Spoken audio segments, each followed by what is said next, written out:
Hi, I'm Robin Brannon, and as a neurodiversity affirming family therapist, I get asked a lot of questions about communication and communication styles and problem solving in families, in friendships, in couple relationships. And I gave somebody a piece of advice today that I just want to put out there as general advice for everybody else. This is about a situation that comes up in your day to day communication. I'm talking about communication in adult relationships here, not parent child communication. But in your communication with other adults, this very likely comes up. And there is one little change that you can make in your own communication that can have a really big impact in your relationships with other people. So, what is it? Let's find out. Let's talk about it. Okay.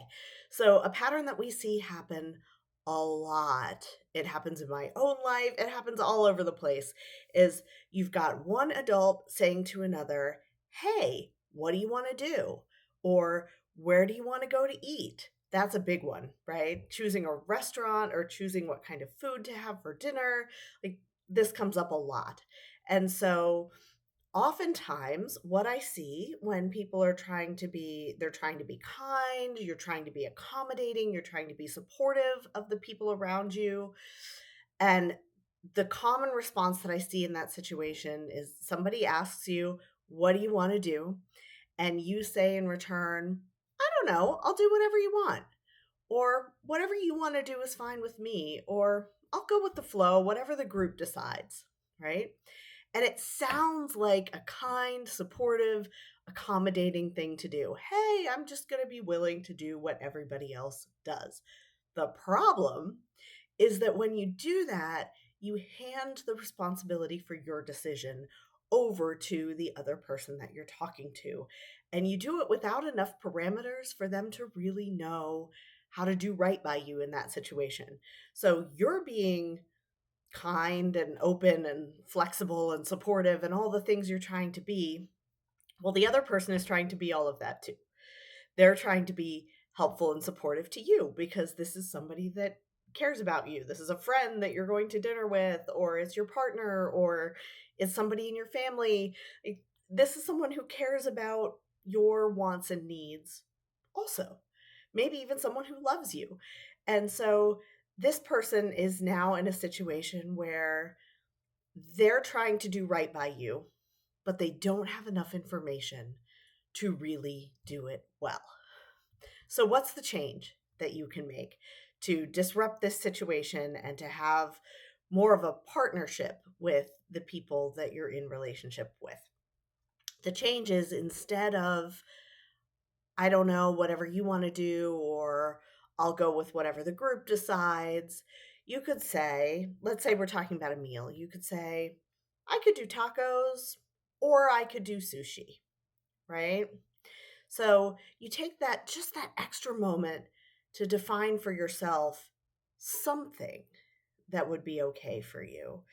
And I realize that making that on the spot decision about what you want is something that requires some self knowledge, some self awareness. It requires that pause of taking a moment. And it also requires being in a state where you're not overwhelmed by the idea of making a choice. Well, sometimes we are overwhelmed by the idea of making a choice, particularly if we're neurodivergent. We get overwhelmed in that moment. So, what do you do when you're feeling that overwhelm and you can't identify that maybe you would be okay with tacos or you would be okay with sushi? So, in that kind of a moment, you can still communicate a little bit differently. "I don't know, whatever you want" is still not the answer. What you could say in that moment is, "Choosing feels really hard. Can you give me some options?" Or, "I don't know if I can decide right now. Would you decide this one?" And so what that does is it takes ownership of your part of it. And it says very deliberately, "I want to go with what you're choosing because I feel overwhelmed by choice." It's giving that other person enough information to do right by you, right? It's helping them know, "Oh, I am being supportive of the other person by just choosing what I want to eat or where I want to go or what I want to do. Um, and so it's a way of taking ownership of yourself and your own needs and being present in the relationship while also saying, I maybe don't want to decide right now. And you may be in a situation where neither one of you wants to decide right then. So, what happens if neither one of you wants to decide? Maybe you just default to staying home and picking some food out of the fridge. Maybe you default to um, each doing your own thing.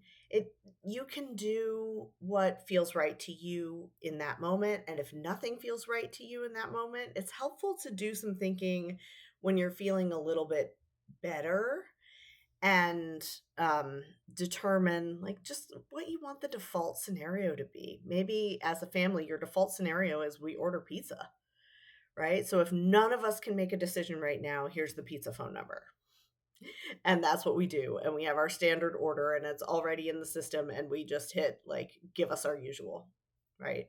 Or maybe your default is we make a pot of pasta. Maybe your default is grilled cheese. It could be anything, right? um but as a family or as a couple or as a group of friends that hangs out a lot, having that default understanding if you're somebody who does get overwhelmed sometimes by choice can be really helpful. So, hopefully, that advice is helpful to all of you. Thanks so much for watching.